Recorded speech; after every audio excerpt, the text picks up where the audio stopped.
appear before this august house to answer these questions. Indeed, Mr. Speaker, we have 9 questions, but as it shall appear later, I will demonstrate that the 9 questions are subsumed to 3 topics. And therefore, the rest of the issues that are related to pending roads can be collapsed and answered together.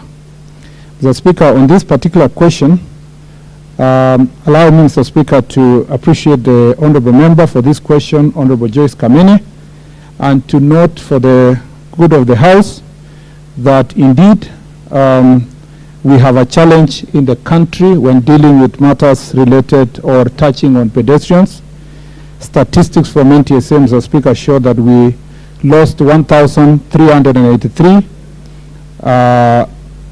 persons who are pedestrians, 1,557 and 1,682 in the years 2020, 2021 and 2022 respectively.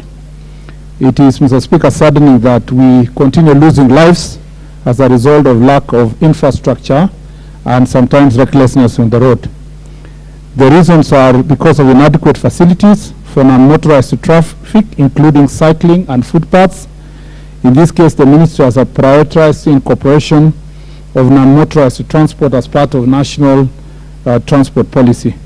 All new roads now, Mr. Speaker, being constructed will have in place footbridges, cycling paths and footpaths.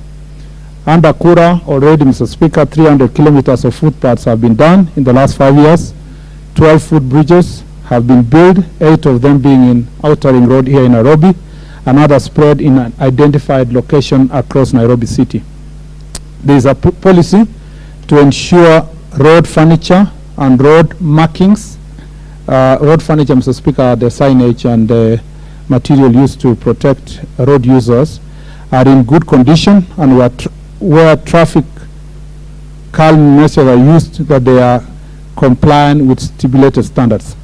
The division of the ministry concerned with road standards is working with all road agencies to enforce approved configuration of bumps in the entire country. However, of great concern is the issue of pedestrians not using the footbridges anyway, even after being constructed. And Mr. Speaker, we've witnessed a lot of accidents here in Nairobi, especially in Allsops, Waraka, Outer Ring Road, City Square and Wayaki Way. Pedestrians have an apparent insatiable appetite to defy the use of footbridges in crossing the roads. This results in the road traffic accidents being higher than they might have been otherwise. It has also compelled the ministry to erect bumps, Mr. Speaker, for example, around where the footbridge is already constructed, for example, the Uhuru Gardens in Nairobi, as a result, disrupting traffic flow. And if you use Langata Road, you know this is a big challenge. Consequently, we are working with road agencies together with NTSA to formulate a new strategy that uses digital cameras to support the enforcement of traffic regulations. We anticipate that in the next few months, we will have started a trial process using traffic cameras, especially in Nairobi, along the Northern Corridor. On this specific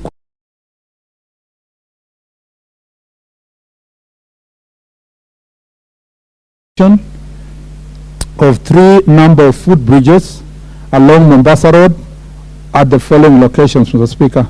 Airtel Building near the Southern Bypass Interchange, Syokimau Railway Station, Katani, a few meters north of Katani Road Junction.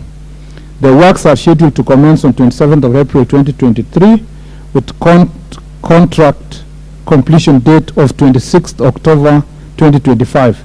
This is a 30-month contract period comprising of 18 months completion period and 12 months defect liability period. The contract sum, Mr. Speaker, is 1.2 billion and 1.2 billion. I thank you, Mr. Speaker.